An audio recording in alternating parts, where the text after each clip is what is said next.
Nesse vídeo nós vamos falar do capítulo 1, que é a nossa introdução dessa disciplina evangelismo.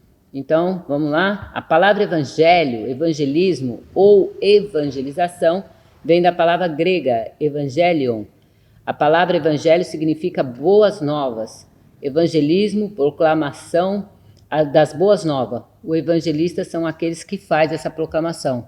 Né, pastor? E como surgiu aí essa palavra evangelho? O Alexandre Grande era grego, né? Ele foi uma pessoa muito culta, diferente do pai dele, Felipe, e ele fez o uso dessa palavra evangelismo na guerra.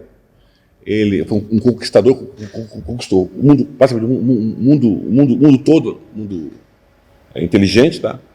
E ele mandava um soldado com duas escolhas. Arrependa-te e viva, rebele-se e morra. Então, ele não queria guerrear, ele queria conquistar. E quando ele Dá uma parada ali, só por causa do barulho. Então, eu não sei se eu parei. Então, ele dava duas opções para o povo que ele ia conquistar, a cidade, ou o país, ou enfim. Arrependa-te e viva, rebela-se e morra. E quando a pessoa, o rei lá, o representante do rei, aceitava a questão de se render, o soldado voltava trazendo boa notícia. E essa boa notícia foi a boa notícia que foi usada para representar o evangelho. Nós sabemos que o nosso rei, Jesus, ele veio, nasceu e ressuscitou e pediu para que nós fôssemos dar essa boa notícia para o mundo. Que o reino dele é o rei dos reis. Ia superar todos os reinos aqui da terra, inclusive do próprio Alexandre. Tá? Então, isso aí. É muito importante, eu acho linda essa história, como ela apresenta essa palavra evangelismo. Evangelismo é a igreja trabalhando para o Senhor, levando essa boa notícia.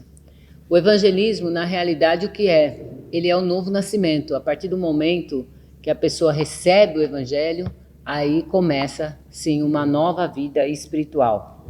Então, resumindo, o que é evangelismo? É comunicar o evangelho através do poder do Espírito Santo, de tal maneira que homens e mulheres tenham uma válida oportunidade de aceitar ou rejeitar a Jesus Cristo como Salvador e Senhor, e se tornarem membros da sua igreja.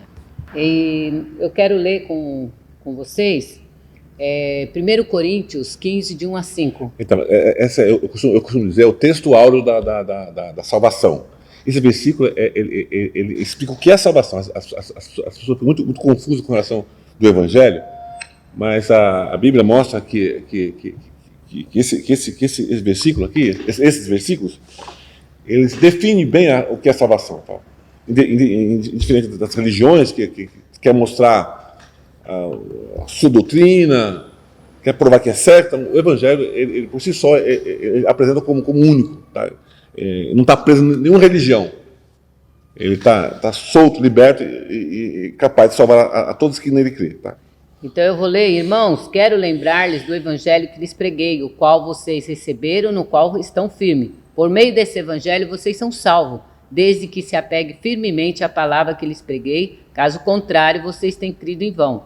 Pois o que primeiramente lhe transmiti foi o que recebi, que Cristo morreu pelos nossos pecados, segundo as Escrituras, foi sepultado e ressuscitou ao terceiro dia, segundo as Escrituras, e apareceu a Pedro e depois aos 12, e por fim por mais de 500 irmãos.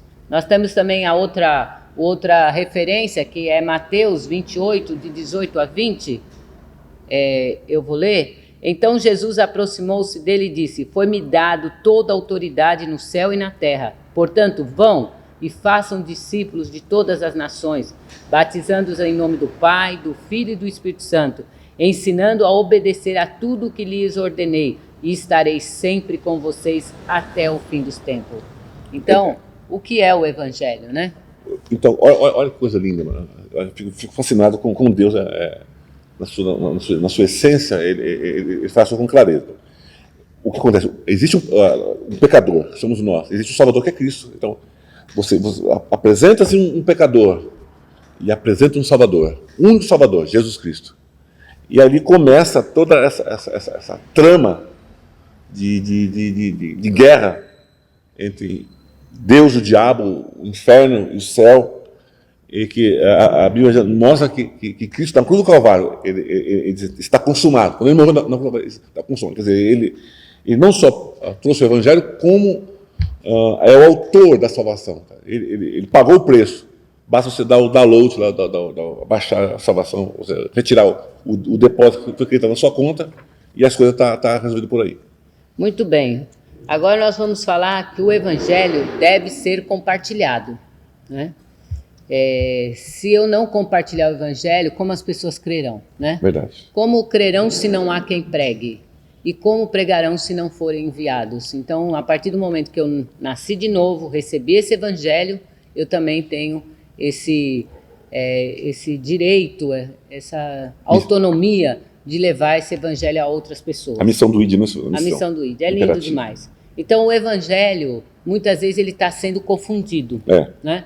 Então, o que não é o Evangelho? Não é tradição de homens, não é crenças denominacionais, não é atacar os sistemas políticos ou outras religiões. Porque quando Jesus veio, né, Luiz, já existia na época 120 religiões. Jesus se levantou no meio desse mundo aqui, na época, né, e ele disse, eu sou o caminho. Ele não apontou nenhuma religião como referência. Alguém dizia, a minha religião é a primeira, que foi a primeira. O próprio Jesus não vaticinou, não aprovou, não confirmou nenhuma religião. Ele, pelo contrário, ele apresentou um novo evangelho. Ele é o caminho. O evangelho é uma pessoa, Cristo, né? Transformar a sociedade não é evangelho. Vamos mudar, vamos dar... A ciência fez isso, né? E eles pensaram, quando a ciência cresceu, que o homem mudaria. Mas o homem não mudou, continua com os mesmos... A questão da Segunda Guerra fez o homem desacreditar do homem. Porque, acredita assim, se você é uma pessoa inteligente, você não é querer o mal dos outros.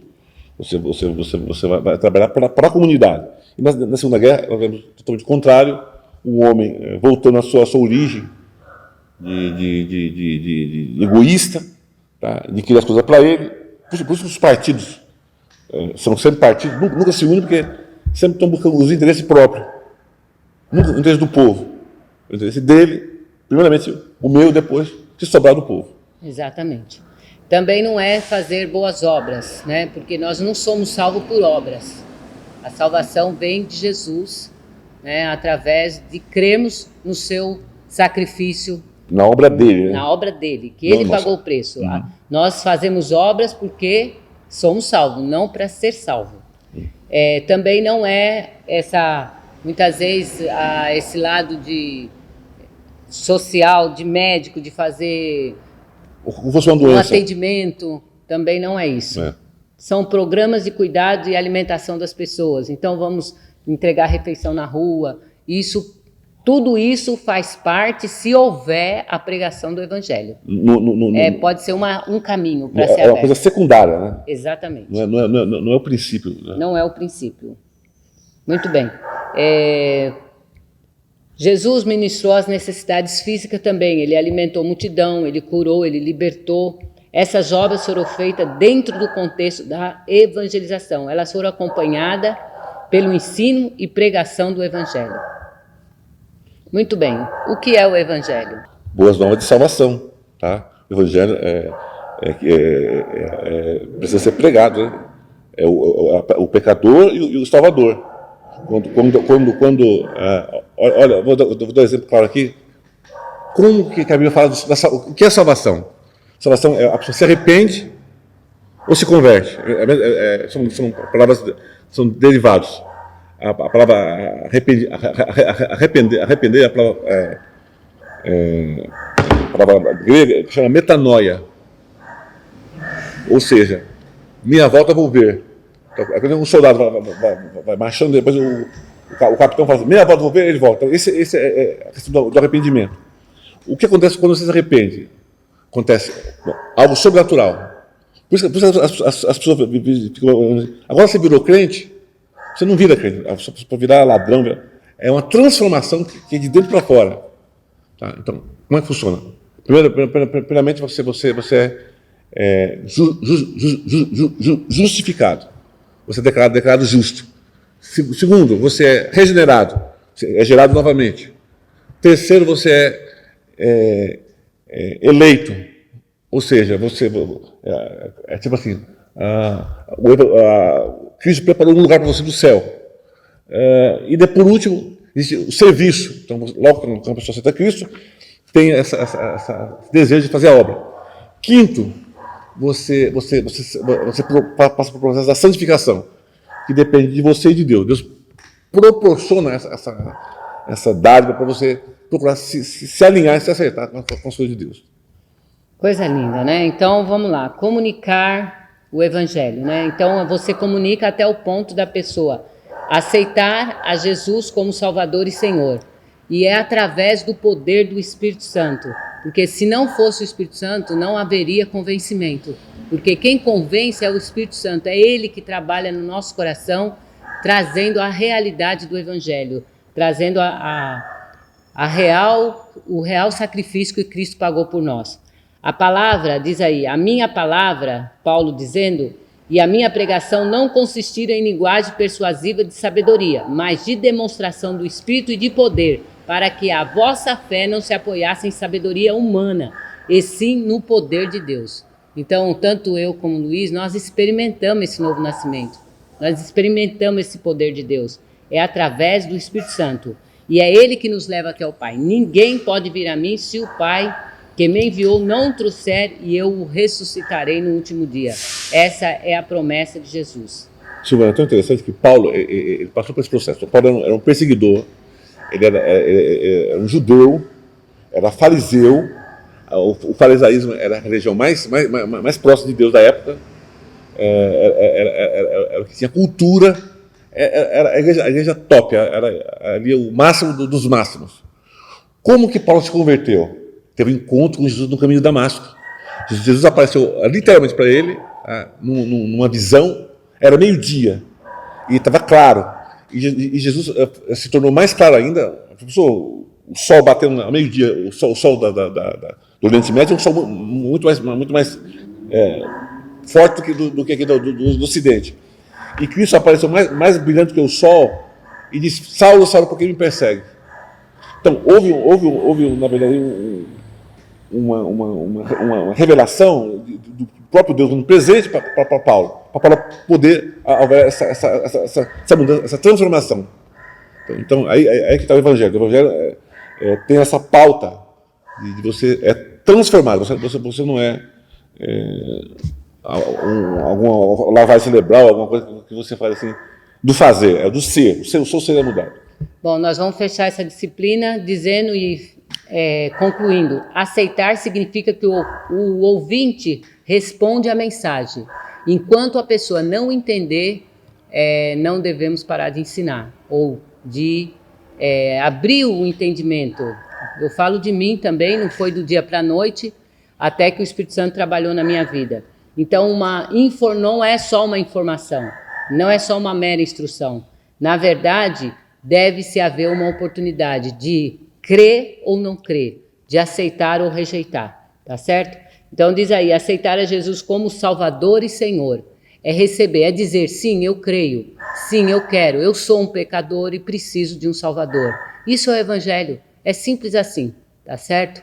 As pessoas complicam, colocam a religião, colocam ordens, regras, mas não é isso. Jesus, ele disse, se você crê, você é salvo. É simples assim. Então, uma oportunidade válida. Comunicação deve adaptar-se ao também o nível cultural.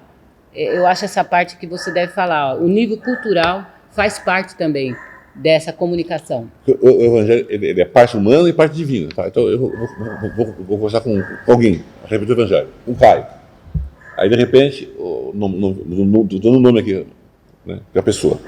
Aí eu falo para o Caio assim, Caio, vou explicar o evangelho assim, assado, isso morreu para você na cruz do Calvário. Agora, existe o lado sobrenatural, o lado divino que vai agir nessa palavra no coração e no espírito do Caio. João 12 diz assim: mas a todos quanto receberam, Deus deu o poder de serem feitos filhos de Deus. Então, é um poder que age dentro do seu ser, que faz com que você se torne um filho de Deus. Não é algo assim de repente você vai começa a gostar e começa a ser um simpatizante. Não, o evangelho realmente é essa mudança de vida. Então fica conosco aí, nós fechamos essa parte do evangelho, até o próximo capítulo.